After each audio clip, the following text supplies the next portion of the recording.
Betul sekali, itu adalah peristiwa yang disebut dengan Amul Hazan, tahun kesedihan di dalam diri Nabi Sallallahu Alaihi Wasallam. Rangkaiannya bersamaan dengan peristiwa Isra wal Mi'raj, kurang lebih di tahun 10 kenabian. Ketika saat itu Ibunda Khadijah, istri Nabi Sallallahu Alaihi Wasallam itu meninggal dunia, yang jarak meninggalnya itu bedanya cuma 3 bulan sama papa Nabi Sallallahu Alaihi Wasallam, yaitu Abu Thalib. Jadi Abu Thalib meninggal dunia, Nabi bersedih karena Abu Thalib meninggal belum masuk Islam, tapi masih ada Khadijah di sisi Nabi Sallallahu Alaihi Wasallam. Tapi ketika itu 3 bulan berselang, Allah Subhanahu Wa Taala juga mewafatkan Khadijah. Apa pelajarannya? Salah satunya, Allah ingin membuat Nabi Sallallahu Alaihi Wasallam tidak bersandar kepada siapapun di kalangan manusia kecuali hanya bersandar kepada Allah Subhanahu Wa Taala. Jadi kadang-kadang teman-teman, kita ini dibuat ada di posisi yang sangat rendah. Allah ingin membuat kita hanya bergantung kepada Allah Subhanahu Wa Taala. Jadi Nabi selama ini mungkin masih merasa aman karena ada Abu Thalib. Nabi masih merasa aman karena Khadijah itu masih mensupport secara keekonomiannya. Tapi ketika dua-duanya meninggal dunia, siapa lagi yang menolong Nabi Sallallahu Alaihi Wasallam kecuali Allah Subhanahu Wa Taala? Maka tahun itu sangat sedih, dan Nabi Sallallahu Alaihi Wasallam berusaha untuk menutupi kesedihannya dengan cara Nabi salah satunya hijrah ke Taif, berharap mendapatkan bantuan di Taif. Ternyata Nabi justru bukan mendapatkan sambutan, Nabi mendapatkan sambutan, lemparan sampai berdarah tipis daripada Zaid bin Haritha yang menjadi tameng Nabi Sallallahu Alaihi Wasallam. Tapi Nabi bersabar betul sekali ketika dia Nabi bersabar. Nabi hanya mengatakan, innahum qaumun la ya'lamun. Ya Allah, jangan azab mereka. Karena datang 2 malaikat yang dia bilang, ya Allah, ya Rasulullah, kalau engkau mau akan aku timpakan ini gunung yang ada di Taif kepada mereka semua karena sudah jahat kepada dirimu. Tapi kata Nabi Sallallahu Alaihi Wasallam, yaitu orang-orang yang tidak tahu. Mudah-mudahan nanti anak cucu mereka ada yang masuk ke dalam Islam. Ternyata betul.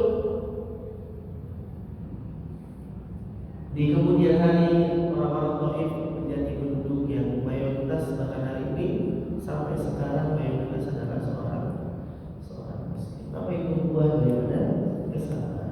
Jadi kalau teman-teman lagi hina, teman-teman lagi caci maki, direndahkan, maka buah daripada kesabaran Allah akan jadi yang lebih baik nanti, insyaallah. Ya betul, akhirnya.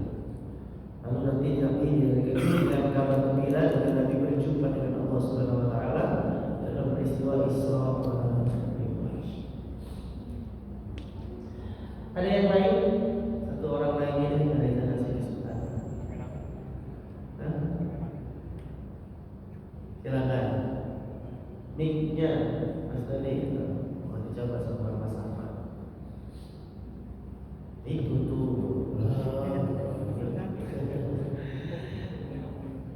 Kisahnya apa? Lalu kira-kira pelajaran apa di dalamnya? Assalamualaikum warahmatullahi wabarakatuh.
Ya betul.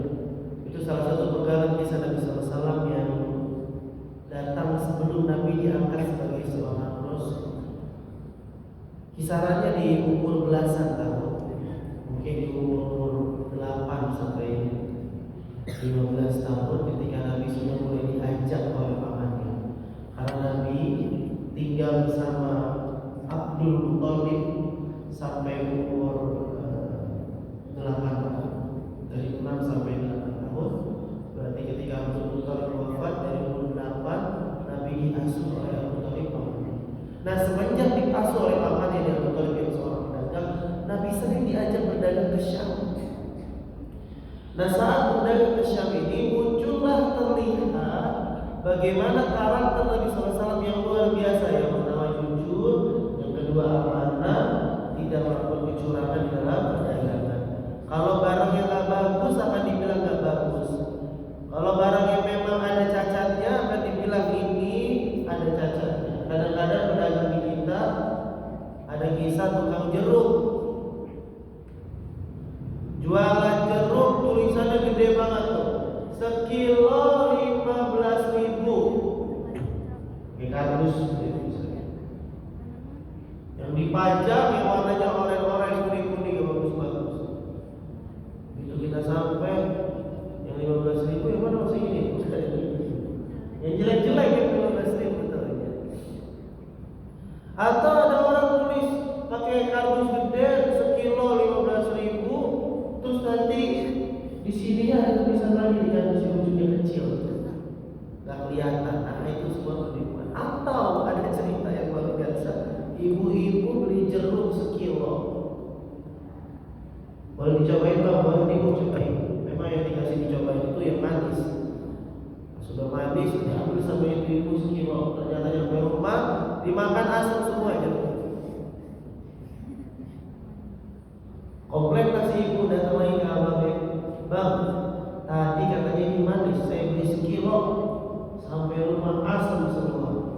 Abang ibu saya, apa kata abang tukang jeruknya? Ibu baru ketipu 1 kilo aja udah marah. Ini saya 1 mobil ketipu ini, isinya jeruk asam semua.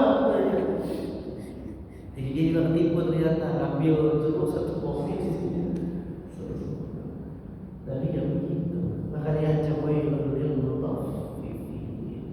celaka bagi orang-orang yang curang di dalam nomor beribadah. Lalu muncullah tanda-tanda kenabian dari Muhammad SAW. Nabi itu berjalan itu awal itu selalu bersama Nabi SAW. Jadi Nabi itu gak pernah kepanasan. Kalau Nabi berhenti, awan itu ya itu tanda-tanda kenabian. Dan apa pelajarannya? Kalau teman-teman mensolihkan diri, mungkin itu tahapannya belum sampai kepada kita karena kita pasti bukan seorang nabi dan mungkin mendapatkan mukjizat. Tapi ma'unah, pertolongan dari Allah akan datang kepada orang-orang yang soleh. Apa bentuknya? Kadang-kadang dia, pernah nggak sih kita merasa kita ini udah sangat terdesak, tiba-tiba ada orang nawarin bantuan di waktu yang sangat tepat. Yang kita gak kenal itu orangnya siapa, tapi pokoknya datang di waktu yang sangat tepat. Nah, itu ma'unah, pertolongan dari Allah datangkan lewat jalan yang kita tidak sangka-sangka. Itu boleh jadi buah daripada kesalahan-kesalahan. Nah, itu bisa kita lakukan. Tapi jangan jadi orang soleh biar sakti. Saya mau sholat terus aja mulai biar sakti. Kalau saya jalan nanti awan ngikutin saya terus ya itu betul kisahnya tentang Nabi SAW sebelum diangkat sebagai seorang rasul. Kisah yang masyhur yang berikutnya kali kita mengasih rahmat.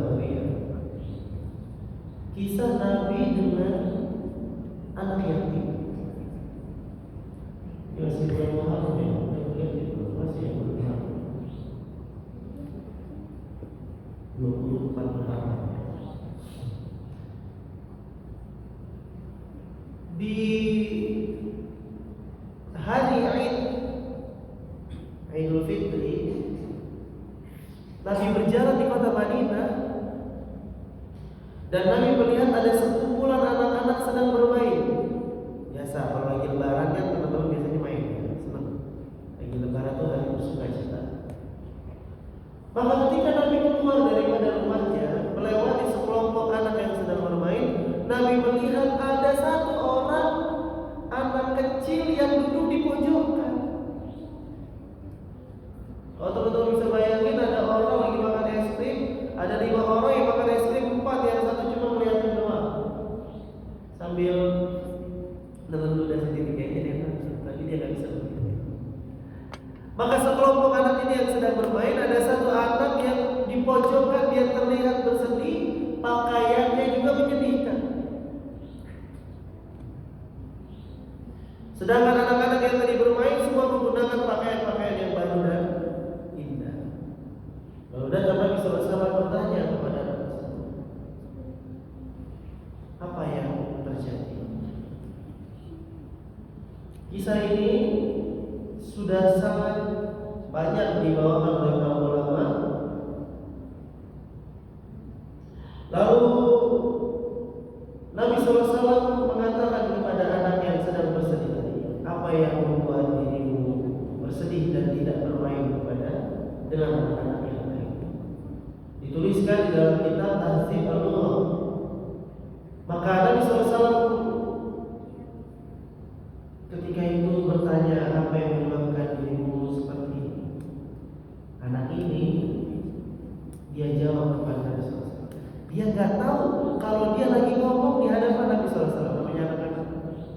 Dia tahunya itu paman-paman biasa, omong biasa. Wahai paman, kata Nabi, ayahmu telah meninggal saat mengikuti peperangan bersama Nabi SAW. Dia nggak tahu kalau dia lagi ngomong di hadapan Nabi SAW. Dia jadi ngedumel di depan Nabi, tapi dia nggak tahu itu Nabi SAW. Wahai paman, ayahku telah meninggal dunia di dalam sebuah peperangan bersama Nabi SAW. Setelah itu ibuku menikah lagi dan mengambil semua harta-hartaku yang ada. Harta-harta yang ada dari ayahnya diambil semua sama ibu. Lalu bapak tiriku, suami ibunya yang baru, mengusirku dari rumah. Sejak itu aku pun tidak lagi memiliki makanan, tidak lagi memiliki pakaian, dan tidak lagi memiliki tempat untuk tinggal. Ketika telah sampai hari Idul Fitri hari ini kepadaku, aku melihat begitu banyak anak-anak yang berbahagia dengan ayah-ayah mereka.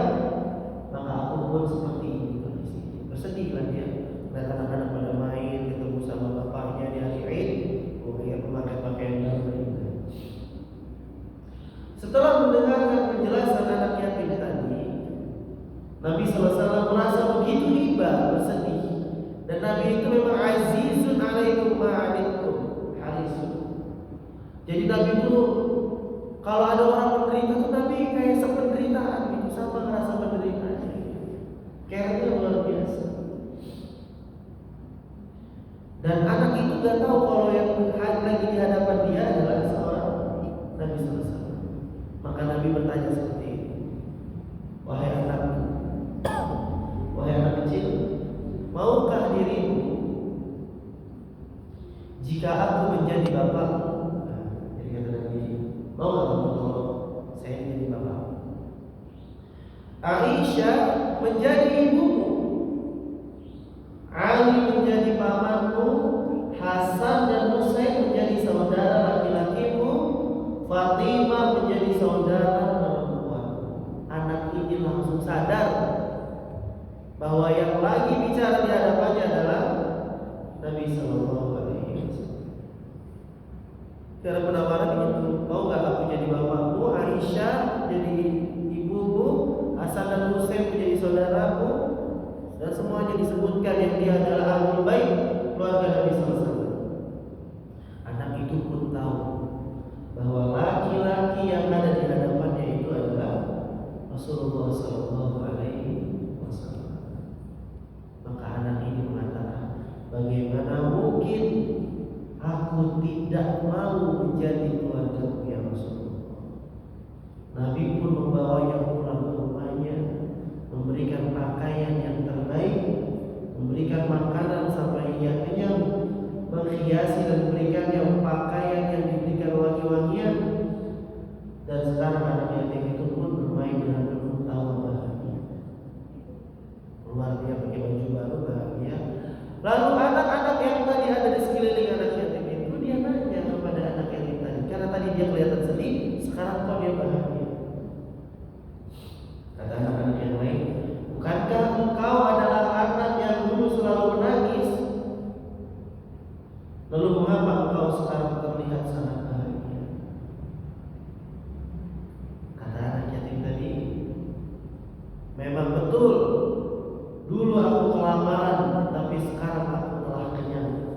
Dulu aku seorang yatim, tapi kini Nabi SAW telah menjadi ayahku, Aisyah menjadi ibuku, Ali menjadi mamaku, Hasan dan Husain menjadi saudara laki-lakiku, Fatimah menjadi saudara perempuan.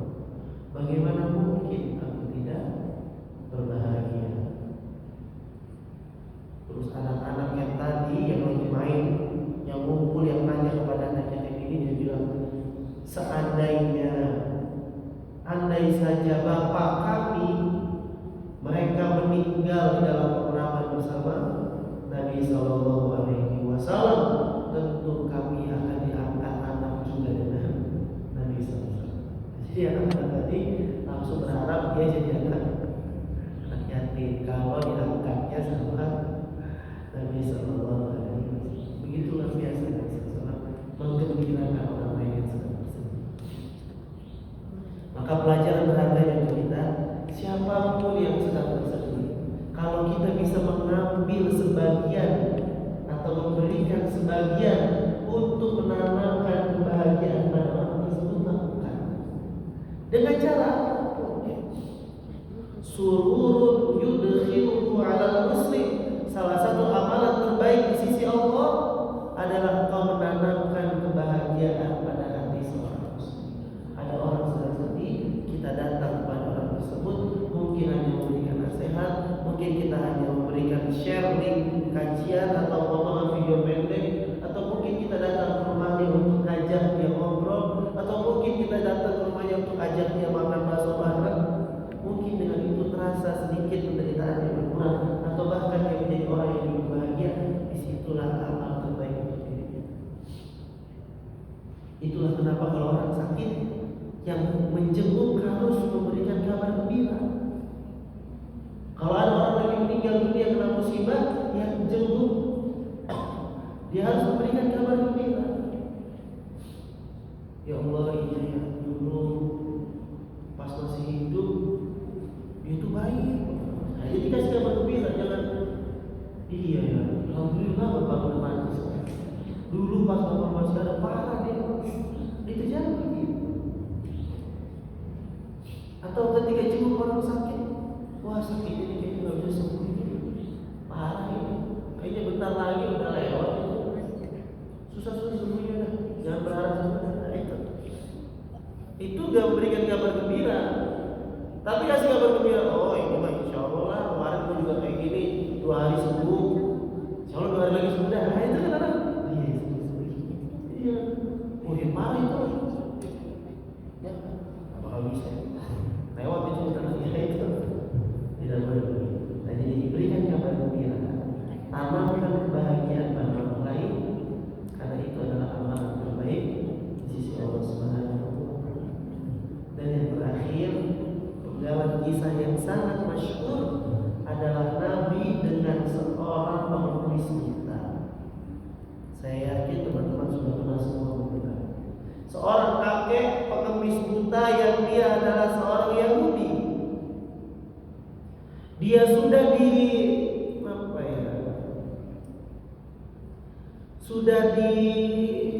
dirusak pikirannya oleh orang-orang Yahudi yang ada di Madinah. Dia bilang kepada orang pengemis buta ini, Madinah, dan Nabi SAW itu ada seorang yang di Madinah ini, dia dipanggil Muhammad, mengaku utusan Allah. Dia itu memecah belah hubungan di antara persaudaraan kita.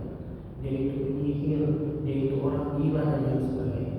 Akhirnya setiap Nabi SAW lewat di depan pengemis buta itu, maka orang-orang yang ada di sekitar pengemis itu bilang, Muhammad akan lewat di depan.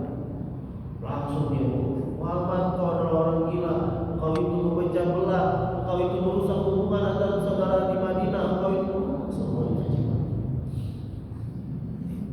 Tapi satu hal yang dia tidak tahu, bahwa di setiap sore hari ketika pengemis buta ini pulang ke rumah, selalu ada orang yang memberikan dia makan, bahkan menyuapi orang tersebut. Siapa orang tersebut? Nabi Muhammad SAW. Kapan pengemis buta ini tahu bahwa itu adalah Nabi Muhammad yang dia caci maki?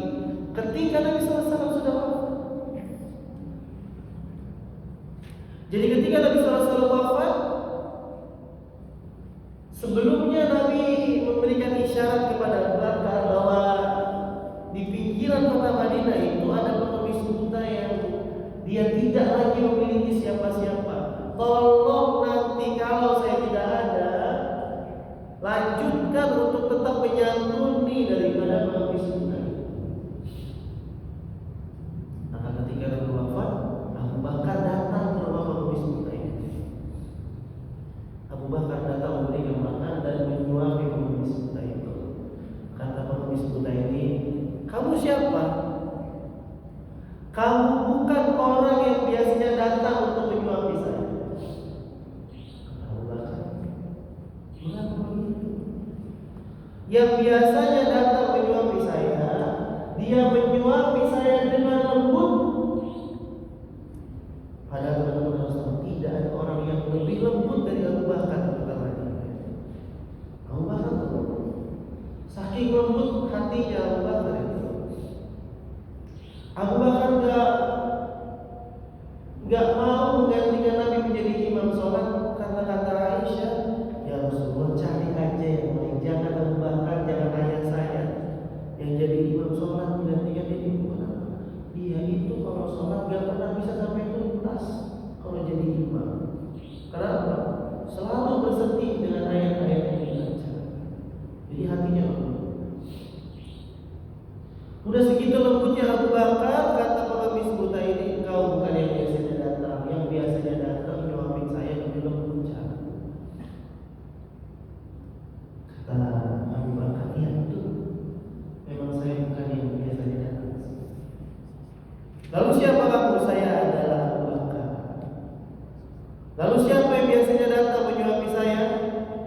Kata Abu Bakar, dia adalah Rasulullah Muhammad SAW. Kata pengemis buta ini, Muhammad yang selalu saya hina, Muhammad yang selama ini selalu saya caci maki, ternyata dialah yang memberikan saya makan selama ini. Kata Abu Bakar, betul, Muhammad itu yang memberikan dirimu makan, yang dia juga yang kau caci maki. Kata pengemis ini, di mana dia sekarang? Saya ingin meminta maaf kepada Muhammad. Kata Abu Bakar, Rasulullah SAW telah meninggal dunia. Akhirnya pengemis buta ini menangis, malu rasanya, dan dia bersyahadat masuk ke dalam Islam. Lihat bagaimana Nabi SAW, orang yang sudah meninggal dunia bisa Islamin orang lain.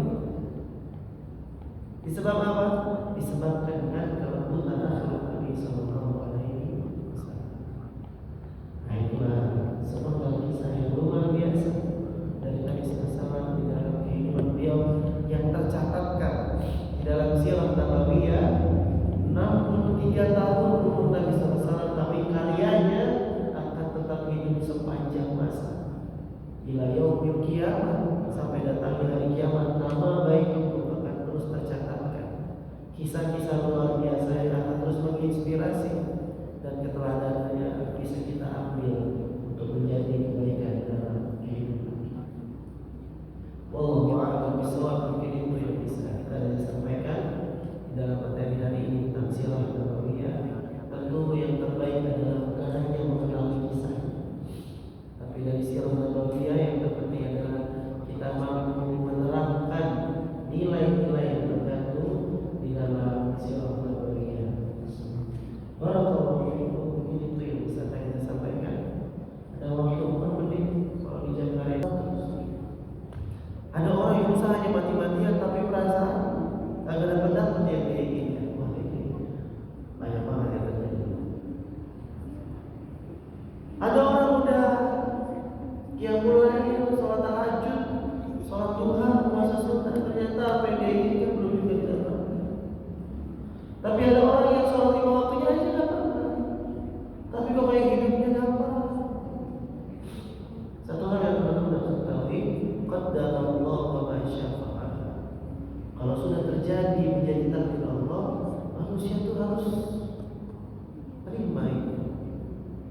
perbedaan antara orang beriman dan tidak adalah bukan tentang takdirnya, tapi tentang penyikapan daripada takdir tersebut. Bagi orang beriman, apapun yang terjadi dalam kehidupan itu dia harus yakin itu yang terbaik dari Allah Subhanahu wa taala. Maka kalian selalu sampaikan, tolong dipegang betul ayat di dalam surat Al-Baqarah itu ayat 216. Wa asa an takrahu syai'an wa huwa khairul lakum. Boleh jadi kamu tugas suka sesuatu, tapi itu yang terbaik. Dan Allah tahu bahwa itu terbaik untuk kita.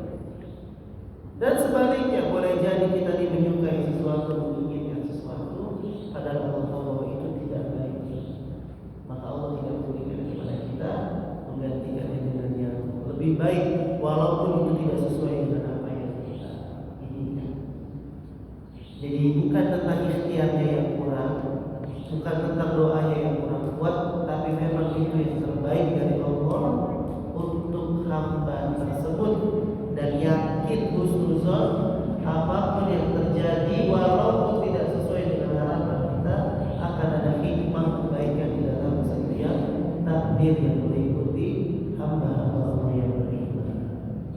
Ajab al mu'min, sungguh ajaib, sungguh menakjubkan kondisi orang beriman.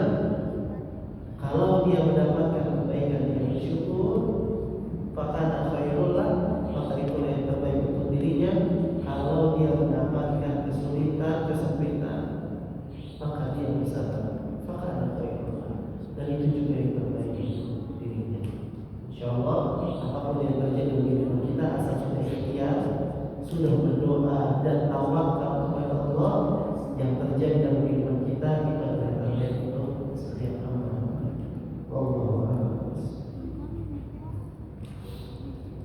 Cukup kita sudah jam 9 pasti handphone Reza. Mudah-mudahan ada manfaatnya di kajian kita pada hari ini. 216. Ya, tadi kan disebut 216. Ya, ini surat Al-Baqarah ayat 216. Mudah-mudahan ada manfaatnya. Kalau ada yang benar dari Allah dan Rasulnya, yang salah dari saya yang doif, kemudian berbanyak memaafkan. Kita tutup dengan kafarah majlis. Subhanallah wa bihamdihi. Asyhadu an la